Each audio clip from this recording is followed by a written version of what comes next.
Hello everyone, welcome to a channel computer study zone.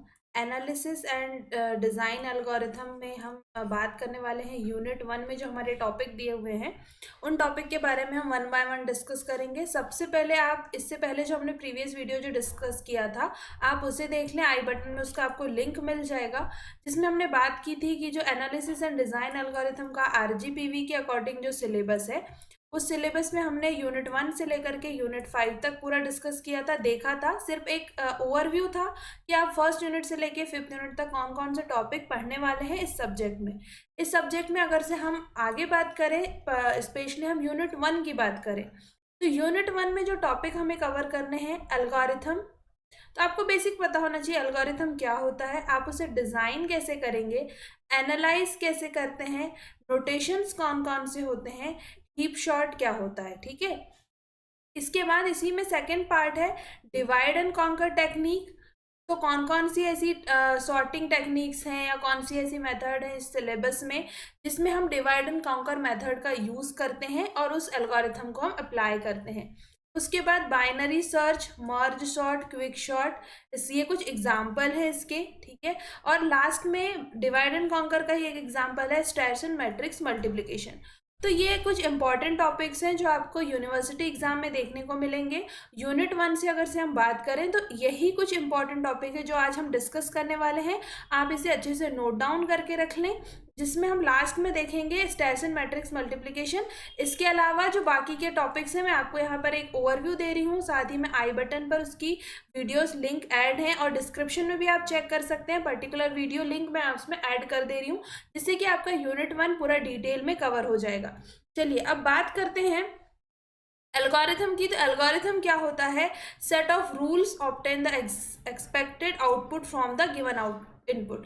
तो आपने कुछ इनपुट दिया और उससे आपको कुछ एक आउटपुट मिला, आपने कुछ रूल्स अप्लाई करे, सेट ऑफ रूल्स इसमें आपने अप्लाई करे हैं जिसके बाद आपको एक आउटपुट मिल रहा है। तो ये एल्गोरिथम होती है जिसमें आपको इंस्ट्रक्शंस दिए होते हैं, आपको उन इंस्ट्रक्शंस को फॉलो करना होता है और एक आउटपुट तक पहुंचना होता है जिससे कि आपको प्रॉपर वे में एक आउटपुट मिल जाता है। आप एक मेथड भी बोल सकते हैं एल्गोरिथम को।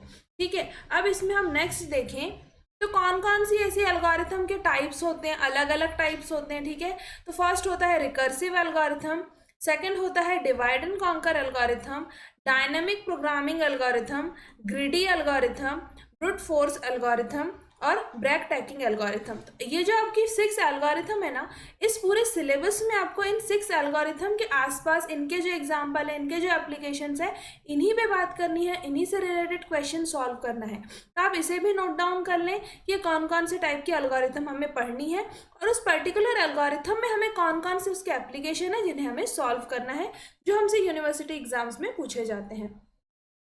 अब देखिए, हमने बात करी डिवाइड एंड कॉन्कर की। तो डिवाइड एंड कॉन्कर में आप क्या करते हैं, इसमें हम टॉप डाउन अप्रोच अप्लाई करते हैं जिसमें हम क्या करते हैं, लार्ज जो प्रॉब्लम होती है, लार्ज प्रॉब्लम को सब प्रॉब्लम्स में डिवाइड करते हैं, देन उसे सॉल्व करने के बाद उसे हम कंबाइन करके एक फाइनल आउटपुट लेते हैं। ठीक है, ग्रिडी टेक्निक, ग्रिडी टेक्निक में हम क्या करते हैं, हमें चाहिए होता है मैक्सिमम प्रॉफिट और मिनिमम, हम उसमें अगर से हम देखें, हम अगर से मिनिमम इन्वेस्टमेंट मिनिमम करें और उसमें हमें मैक्सिमम प्रॉफिट मिल जाए। तो आप इस टाइप से, इसमें बहुत सारी चीज़ें आती हैं जिससे कि आपको सॉल्व करना होता है। अलग अलग सिचुएशन पर आपको अलग अलग चीज़ें देखने को मिलती हैं जिसे हम ऑप्टिमाइजेशन प्रॉब्लम कहते हैं, जिसमें मिनिमम वेट मैक्सिमम प्रॉफिट, यानी कि आपको कम से कम वेट फिल करना है और आपको मैक्सिमम प्रॉफिट मिले, कम से कम आपको वर्क करना पड़े और मैक्सिमम आपको सैलरी मिले। तो इस टाइप से आपको अलग अलग टेक्निक देखने को मिलेंगी। ग्रिडी टेक्निक में अलग अलग उसकी एप्लीकेशंस देखने को मिलेगी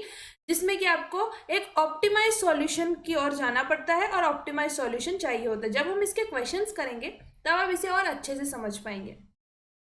डायनामिक प्रोग्रामिंग क्या है, बॉटम अप अप्रोच है जिसे सॉल्व करने के लिए हमें जितने भी स्मॉल प्रॉब्लम्स होती है उसे हम कंबाइन करते हैं और एक ऑप्टिमल सॉल्यूशन तक पहुंचते हैं जिससे कि जो कि एक बिगर प्रॉब्लम होती है उसको हम ब्रेक करके सॉल्व करते हैं डायनामिक प्रोग्रामिंग में। सेम ऐसी ब्रांच एंड बाउंड मेथड होती है जिसमें हम सब प्रॉब्लम्स में डिवाइड करते हैं, और जो भी डिवाइड जो लीड्स टू न्यू रेस्ट्रिक्टेड सब प्रॉब्लम, जो सब प्रॉब्लम्स में डिवाइड करके हम सॉल्व करते हैं।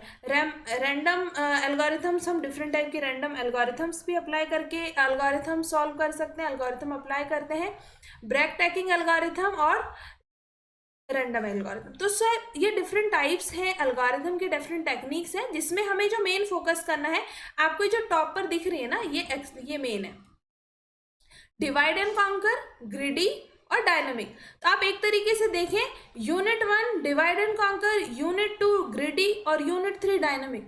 ठीक है, तो इस टाइप से पूरा सिलेबस डिजाइन किया हुआ है, इन 3 टेक्निक और इन 3 प्रोग्रामिंग जो एल्गोरिथम टेक्निक्स हैं, इन्हीं पर हमें पूरा सिलेबस कवर करना है। ठीक है, इसके बाद असिम्प्टिक नोटेशंस, कौन कौन से नोटेशंस होते हैं, बिग ओ होता है, ओमेगा होता है एंड थीटा होता है। इन नोटेशंस के बेसिस पर हम स्पेस एंड टाइम कॉम्प्लेक्सिटी, किसी भी एल्गोरिथम की time and space complexity notations की हेल्प से हम डिफाइन करते हैं। अब अगर से हम यहाँ पर देखें, जैसे कि बबल शॉट है, कॉम्प्लेक्सिटी एनालिसिस हम कर रहे हैं बबल शॉट का।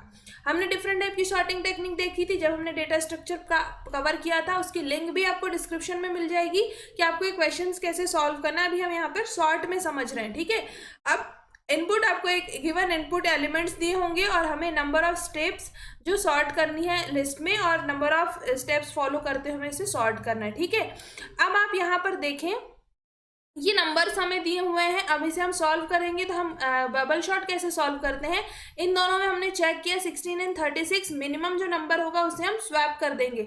यहाँ पे स्वैपिंग की नीड नहीं है, हम इसे एज इट इज लिख देंगे।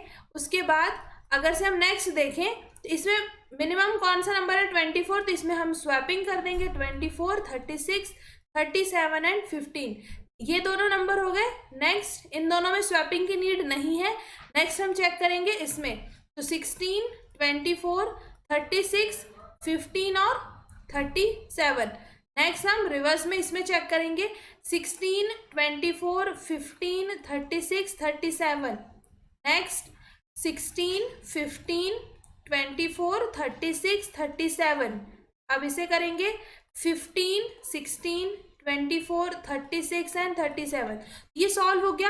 अब आप यहाँ पर देखें, आपने जब इसे सॉल्व किया ना, तो n-1, n-2, आप इसमें आगे बढ़ते गए। ठीक है, तो आप ये अगर से नंबर ऑफ पूरी लिस्ट में n एलिमेंट्स हैं, उसमें आपने 1 माइनस किया, फिर n-1, इन दोनों को कंपेयर किया n-2, और आप ऐसे आगे बढ़ते गए। तो इसका अगर से हम देखें, तो इसकी जो कॉम्प्लेक्सिटी आ रही है, अगर से वो देखें, तो क्या है, o log n²। तो आप नंबर ऑफ टाइम्स n जो आपकी लिस्ट है उसे आप करते जा रहे हैं। ठीक है, इस बेसिस पर अगर से आप देखें, तो इसकी जो स्पेस कॉम्प्लेक्सिटी है वो ऑल 1 है, और अगर ऑर्डर ऑफ 1 जिसे आप बोलते हैं, ऑर्डर ऑफ 1। और अगर से आप टाइम कॉम्प्लेक्सिटी देखें, तो वो है ऑर्डर ऑफ n², क्योंकि आप लिस्ट को नंबर ऑफ टाइम्स उसमें आप ट्रैवल कर रहे हैं, जिससे कि आप उसे सॉर्ट कर सकें। ठीक है, इस टाइप से आपको यहाँ पर कॉम्प्लेक्सिटी चेक करनी होती है। अब किस टाइप से इसकी एल्गोरिथम अप्लाई हो रही है, कितना उसमें टाइम लग रहा है, कितना स्पेस लग रहा है, उस बेसिस पर हम उसके time and space complexity check करते हैं, जिसको हम नोटेशंस की हेल्प से शो करते हैं। अब आप यहाँ पे देखें, जैसे हमने बबल शॉट का सॉल्व किया, वैसे ही सिलेक्शन शॉट, इंसर्शन शॉट भी हम सॉल्व कर सकते हैं, क्वेश्चन जैसे हमें दिया होता है उस अकॉर्डिंग। तो हम अगर से यहाँ पर देखें, जो टाइम कॉम्प्लेक्सिटी है, बेस्ट केस, एवरेज केस और वर्स्ट केस में, तो बबल शॉट की जो अगर से टाइम कॉम्प्लेक्सिटी देखें, तो ओमेगा n, एवरेज केस में क्या है, थीटा n², और वर्स्ट केस में क्या है, ON², जो अभी हमने यहाँ पर चेक किया कि इससे ज़्यादा जो कॉम्प्लेक्सिटी होगी, इससे मैक्सिमम तो कोई पॉसिबल है ही नहीं। ठीक है, और वर्स्ट केस में अगर स्पेस कॉम्प्लेक्सिटी देखें, तो ऑर्डर ऑफ 1। ठीक है, सिलेक्शन शॉट में भी सेम ऐसे ही आपको देखने को मिलेगा। इंसर्शन शॉट में आपका बेस्ट केस चेंज हो जाएगा, एवरेज केस और वर्स्ट केस सेम होगा, quick shot, merge shot and heap shot. तो इस टाइप से आपको जो एल्गोरिथम्स दी होती हैं, बबल शॉट की हो गई या फिर सिलेक्शन शॉट, इंसर्शन शॉट, तो इनकी हमें डिफरेंट टाइप से जो एल्गोरिथम को हम सॉल्व करते हैं, उसके बेसिस पर हम उसे स्पेस और टाइम कॉम्प्लेक्सिटी इसमें बताते हैं। ठीक है, जब हम बिग ओ की बात करते हैं, तो आपको पता होना चाहिए कि जो बिग ओ है, ये क्या बताता है, आपका वर्स्ट केस। ठीक है, वर्स्ट केस आप इसे बिग ओ से शो कर रहे हो। अगर से आप बात करें बिग ओमेगा, ओमेगा को आप किससे सॉल्व कर रहे हैं, क्या आप बेस्ट केस से, एवरेज केस आप थीटा। ठीक है, तो इस टाइप से हम इन नोटेशंस की हेल्प से इसे सॉल्व करते हैं। अब अगर से हम देखें तो आप एक चीज भी याद रख सकते हैं, इसका एक पूरा सीक्वेंस होता है कि सबसे जो स्मॉलेस्ट जो है टाइम कॉम्प्लेक्सिटी के बेसिस पर देखें सबसे कम टाइम किस में लग रहा है। हम अगर से इनका कंपैरिजन देखें तो सबसे पहले ऑर्डर ऑफ, हम मैक्सिमम से मिनिमम के साइड पर जाएं या मिनिमम से मैक्सिमम के साइड पर जाएं, तो जो सबसे कम टाइम अगर से हम देखें तो अगर से किसी एल्गोरिथम की कॉम्प्लेक्सिटी है ऑर्डर ऑफ log n, ठीक है, ये मिनिमम होगा उससे। और ये किससे मिनिमम होगा, इसका पूरा एक सीक्वेंस देखें आप। अगर से ऑर्डर ऑफ log n, किसी का है क्या ऑर्डर ऑफ log n, ये अदर जो एल्गोरिथम होगी उसका हो सकता है। ठीक है, उसके बाद उससे भी मिनिमम, और अगर से आप देखें ऑर्डर ऑफ n की पावर 1/2, ऑर्डर ऑफ n, ठीक है, ऑर्डर ऑफ n हमें यहाँ पर मिला था, order of n insertion short में हमें बेस्ट केस में देखने को मिला था। ठीक है, उसके बाद उससे भी मिनिमम, तो ये पूरा सीक्वेंस होता है। ठीक है, n log n, उसकी कॉम्प्लेक्सिटी अगर से देखें टाइम के बेसिस पर ऑर्डर ऑफ n स्क्वायर आपको मैक्सिमम वर्स्ट केस में देखने को मिलेगा। तो आप देखें कि जो मैक्सिमम टाइम कॉम्प्लेक्सिटी है, अगर से वर्स्ट केस में आप बबल शॉर्ट, सिलेक्शन शॉर्ट, तो इसमें वर्स्ट केस में इसकी complexity order of n square होती है। तो इस टाइप से जो एल्गोरिथम्स होती हैं उसको आपको टाइम और स्पेस कॉम्प्लेक्सिटी के बेसिस पर डिनोट करना होता है जब हम उसे सॉल्व करते हैं, जैसे कि अभी हमने इसे सॉल्व किया। ठीक है, उसके बेसिस पर हमने यहाँ पर चेक किया, क्या चेक किया कि जो आउटपुट था आप n इंक्रीज करते जा रहे थे, पूरी लिस्ट आपने ट्रैवल करी, उसका आपने टोटल किया, और उसके बाद जो सॉल्यूशन निकला क्या ऑर्डर ऑफ n स्क्वायर, तो उस बेसिस पर आपने सॉल्व किया। सेम ऐसे ही हमने यहाँ पर उसका एक पूरा चार्ट के थ्रू समझा। तो ये चार्ट आप चाहे तो नोट डाउन कर लें, जिससे कि आप जो भी एल्गोरिथम सॉल्व करें तो उसमें आप स्पेस और टाइम कॉम्प्लेक्सिटी जो उसकी होती है वो आप यहाँ पे शो कर सकते हैं। इसके बाद हमने बात करी थी सिलेबस में जो हमारे यूनिट 1 में ही था, डिवाइड एंड कॉन्कर टेक्निक। ठीक है, तो सबसे पहले अगर से हमने देखा था कि जो एल्गोरिथम है उसमें बहुत सारी टेक्निक्स हम यूज़ करते हैं, उसी में से एक टेक्निक क्या है हमारे पास, divide and conquer technique. Divide and conquer technique में हम क्या करते हैं, डिवाइड एंड कॉन्कर में आपको कोई प्रॉब्लम दी हुई है, यहाँ पर एक प्रॉब्लम है जिसमें जिसे आपने डिवाइड किया है दो पार्ट में, सब प्रॉब्लम्स में आपने उसे डिवाइड किया, उन सब प्रॉब्लम्स को आपने सॉल्व किया और उसे कंबाइन करने के बाद आपको उस प्रॉब्लम का सॉल्यूशन मिल गया। ठीक है, तो आप इसे अगर से देखें डिवाइड कॉन्कर कंबाइन, ठीक है, DCC, ठीक है, डिवाइड कॉन्कर एंड कंबाइन। तो आपके पास ऐसी बहुत सारी प्रॉब्लम्स हो सकती हैं जो कि डिवाइड एंड कॉन्कर पे बेस्ड होती हैं। अब डिवाइड एंड कॉन्कर पे बेस्ड जैसे कि बाइनरी सर्च हमने कैसे सॉल्व किया था, बाइनरी सर्च में हमने क्या करा था, आपको याद हो तो आपने सॉल्व किया क्वेश्चंस। बाइनरी सर्च में हम एवरेज निकालते हैं, दो पार्ट में डिवाइड करते हैं, मिनिमम वाले लेफ्ट साइड पे, मैक्सिमम वाले नंबर राइट साइड पे। अब हमें जिस नंबर को चेक करना होता है, जिस नंबर को हमें सर्च करना है, अगर से वो मैक्सिमम वाली साइड है हम उस साइड पे जाएंगे, क्योंकि हमने उससे प्रॉब्लम को दो पार्ट में डिवाइड कर लिया है। ठीक है ना, याद है आपको।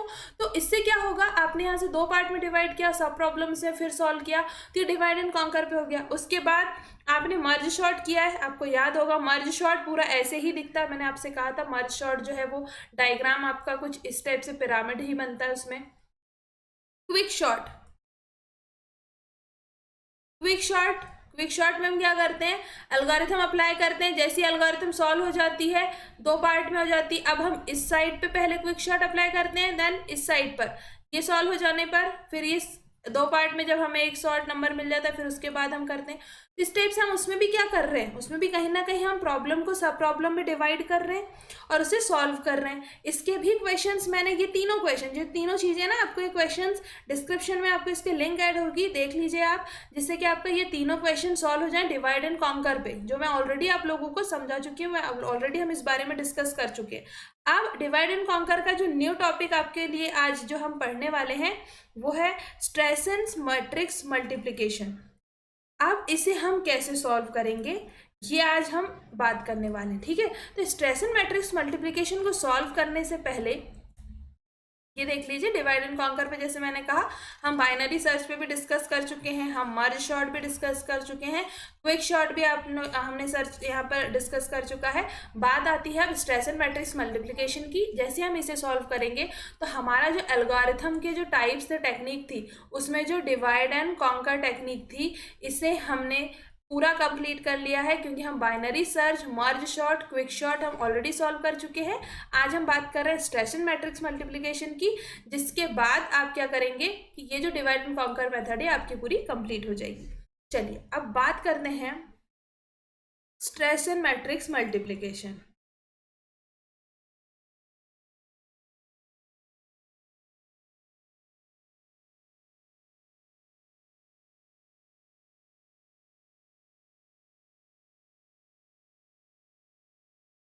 ठीक है, स्ट्रेस एंड मल्टीप्लिकेशन आप कैसे सॉल्व करते हैं, सबसे पहले आपको लेना है, अब आप यहाँ पर हम पहले इसका फॉर्मूला, ये मोस्टली जैसे हमने, आपको याद हो क्विक शॉर्ट में हमने एक एल्गोरिथम ली थी और उसके बेसिस पे पूरा क्वेश्चन सॉल्व किया था, उस एल्गोरिथम को अप्लाई करते करते, सेम ऐसे ही इसमें भी हम उस फॉर्मूले का यूज करेंगे और उस फॉर्मूले के बेसिस पर हम इसे पूरा सॉल्व करेंगे। अब मान लीजिए, अब हम यहाँ पे आपको टॉप मेन दिख ही गया, मैट्रिक्स की बात हो रही है, तो मैट्रिक्स हमारे पास 2x2 का एक मैट्रिक्स है, A11, A12, B11, B2, पहले ए मैट्रिक्स है ना, तो पहले ए ही लेते हैं, ठीक। देन मैट्रिक्स बी है B11, B12, 1 है, B21, B2। इसको अगर से हम जब मल्टीप्लाई करेंगे तो इसका जो आंसर होगा सी, वो क्या होगा, C11, C12, C21, C22। ठीक है, अब हमें इससे मल्टीप्लाई करने के बाद जो इसका आउटपुट आएगा, क्योंकि 2x2 का मल्टीप्लिकेशन इसमें करना मैट्रिक्स का, लेकिन इसके लिए अब जो फॉर्मूला हम यूज करेंगे, क्योंकि हम यहाँ पर सिर्फ 2x2 के लिए नहीं, 2 के जैसे आपको 2 के अलावा 4x4 आ गया, 6x6, 8x8, ठीक है, ठीक है, 16 तो इतना मैक्सिमम वैसे आता नहीं है, मोस्टली जो एग्जाम में पूछा जाता है 2x2 का ही मैट्रिक्स पूछा जाता है। और आपसे अगर से direct stress and matrix multiplication को सॉल्व करने बोला जाए तो आप 2x2 से ही सॉल्व करें, जिससे कि आप इजीली सॉल्व कर पाएंगे। ठीक है, चलिए अब यहाँ पर अब आपको अच्छे से समझना है कि हम फॉर्मूला कैसे अप्लाई कर रहे हैं। ठीक है, फॉर्मूले के लिए हमें कुछ यहाँ पर टर्म्स लेनी होगी, जैसे P, Q, R, S, T, U and V। ठीक है, अब P आप कैसे ले रहे हैं, देखिए P आप कैसे ले रहे हैं, डायगोनल, सिंपल डायगोनल इसमें ले रहे हैं आप।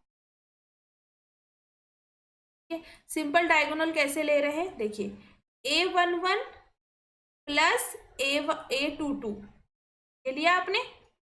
अब इसके बाद मल्टीप्लाई B11 प्लस B22 हो गया। इसके बाद जब हम Q से लेकर यहाँ तक सॉल्व करेंगे, हमको एक शॉर्ट फॉर्म याद रखना है,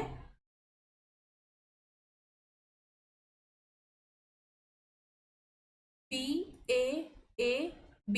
अब इसे कैसे सॉल्व करना है, देखो PAAB।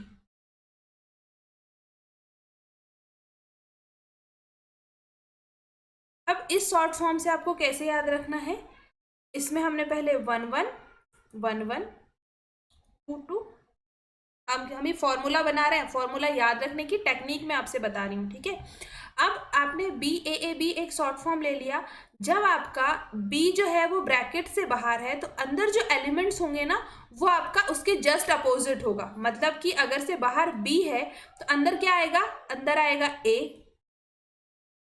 ठीक है, A प्लस A, अभी मैं आपको इसमें बता दे रही हूँ। ठीक है, बाहर A है तो क्या आएगा B, यहाँ पर बाहर A है पर क्या आएगा B, यहाँ पर B है तो यहाँ पर आएगा A।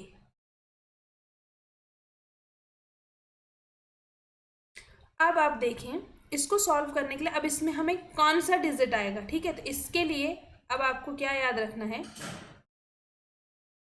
अब देखें आपके पास एक मैट्रिक्स है 1 1 2 1 1 2 और 2 2। ठीक है। अब इसमें आपको जो इसमें ये आ रहे हैं ना आपके सिंबल्स आ रहे हैं, अर्थमेटिक से सिंबल्स आ रहे हैं, ये आप कैसे लेंगे, इसमें आपको जो PQRST है इसके साथ आपको सिंबल ऐड करना है। सिंबल ऐड करने के लिए आपको सिंपल सी टेक्निक, इसकी जो डायरेक्शन होगी वो इस साइड होगी, इन दोनों की डायरेक्शन इस साइड होगी, और इसकी जो डायरेक्शन होगी इस साइड पे और ये अप साइड पे। अब ये आपको समझना है ये कैसे, आपने पहले नंबर लिखा क्योंकि हमारे पास यही नंबर है, इनकी डायरेक्शन आपको समझ में आ गई, जो सेम वाले ये इनकी डायरेक्शन इस साइड पे होगी और ये अपोजिट डायरेक्शन में होंगे, ठीक है। अब इसके साथ सिंबल क्या आएगा, यहाँ पर आएगा S, यहाँ पर आएगा R, जो किस में होंगे, नेगेटिव साइन के साथ होंगे, और ये दोनों होंगे पॉजिटिव साइन के साथ, यहाँ पर आएगा T और यहाँ पर आएगा Q। अब आप देखें जब Q की बात हो रही है तो Q के साथ डायरेक्शन क्या है, डायरेक्शन इस साइड पर है, मतलब कि A21 प्लस साइन के साथ A22, ठीक है। अब R की जब बात हो रही है तो A के साथ B जो है वो किस डायरेक्शन में जाएगा, B12। आप अच्छे से देखें, इस पूरे डायग्राम में से आपका फॉर्मूला याद होना है आपको, ठीक है। इसकी जो डायरेक्शन होगी वो क्या होगी, B12 डाउनवर्ड डायरेक्शन में माइनस सिंबल के साथ, इसलिए मैंने यहाँ पे इसे हटा दिया था, ये होगा माइनस सिंबल के साथ B22, ठीक है। अब बात करते हैं हम S की, S में बाहर क्या है, A है, मतलब B के साथ फॉर्मूला बनेगा, डायरेक्शन यहाँ पर क्या हो रही है S में, इस डायरेक्शन में बात चल रही है S में,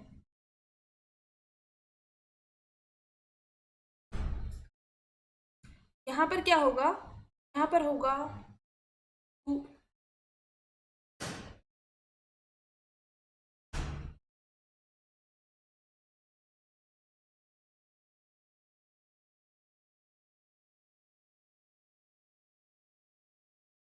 यहाँ पर होगा 21 माइनस B11, ठीक है। अब इसके बाद T की जब बात चल रही है, T में क्या है, डायरेक्शन इस डायरेक्शन में है, यहाँ पर क्या आएगा A11 प्लस A12, ठीक है। इस टाइप से आपका Q से लेकर के RST तक के फॉर्मूले बन गए, फॉर्मूले इसकी हेल्प से बने। अब फॉर्मूले हमको बनाने हैं U एंड V के। अब U एंड V के फॉर्मूले बनाने के लिए देखें आप,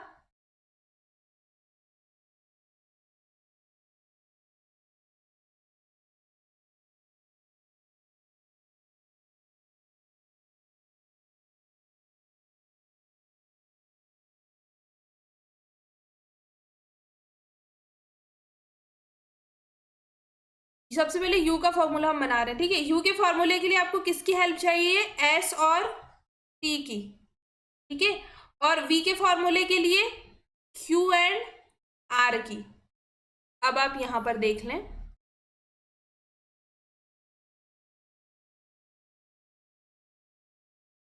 U के फॉर्मूले के लिए हम क्या यूज कर रहे हैं, S एंड T, ठीक है। तो S क्या है, ये वाला ब्रैकेट, और T, ठीक है। अब यहाँ पर A एंड B बस चेंज हो जाएंगे, मतलब कि आपको कैसे चेंज करना है, A और B की वैल्यूज को आपको चेंज करना है। B की जगह आपको A लेना है और A की जगह पर B लेना है, ठीक है। तो B की जगह पर A लेना है, मतलब A12 माइनस A2, ठीक है। अब सेम ऐसे ही A की जगह आपने B ले लिया और B की जगह आपको A लेना है, ये पूरा B था, और इसके साथ में आ जाएगा T में क्या है, A है, मतलब कि B11 प्लस B12, ठीक है। सेम ऐसे ही अब आप करेंगे V के लिए। V में आप किसकी हेल्प ले रहे हैं, Q एंड R की। Q कहाँ है, ये है, और ये है R।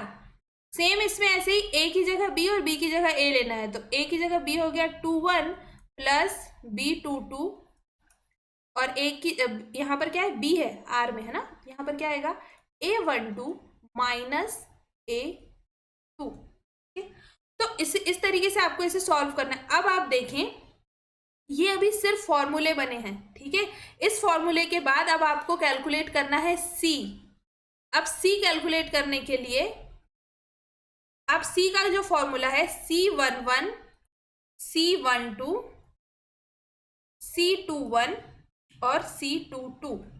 ठीक है, अब आपने जो प्रीवियस फॉर्मूले लिखे ना उसे आप अच्छे से नोट डाउन कर लें और उसके बाद इसे हम क्वेश्चन के हेल्प से सॉल्व करेंगे। ठीक है, तो जो C11 का फॉर्मूला है वो है P plus S minus T plus V। उसके बाद जो Q है सॉरी C12 का जो फॉर्मूला है वो है R प्लस T, इसको आपको याद रखना होगा। और जो C21 है इसका फॉर्मूला है Q प्लस S।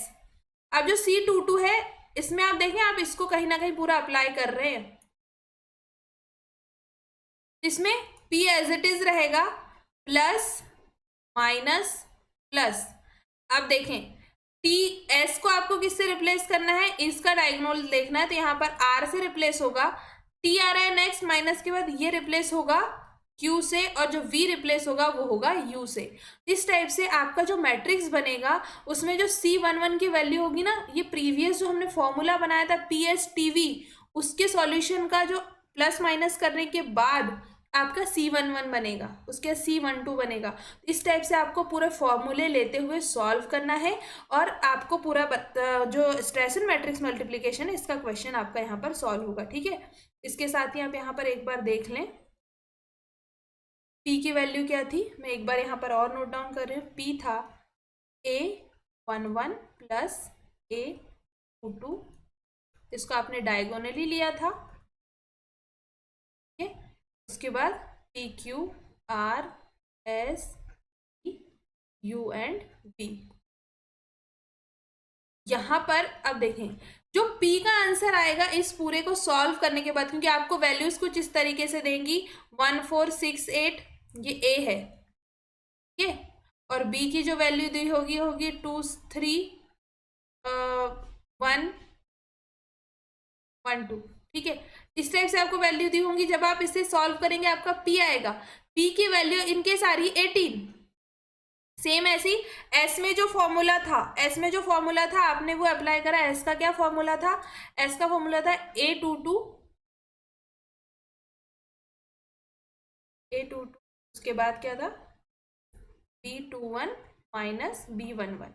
तो इसको सॉल्व करने के बाद जो S का आंसर आया, हम अभी एज्यूम करके चल रहे, आया 14 माइनस T का फॉर्मूला जो था इसका आया 4, B का जो आपने फॉर्मूला अप्लाई किया उसके बाद आया मान लीजिए 3 फॉर एग्जाम्पल। तो इसको जब आपने सॉल्व किया ना, इसके बाद जो आपका नंबर इसको सॉल्व करने के बाद आया, तो आप इसे अगर से सॉल्व करें -7, तो इसका जो आंसर आएगा वो कितना आएगा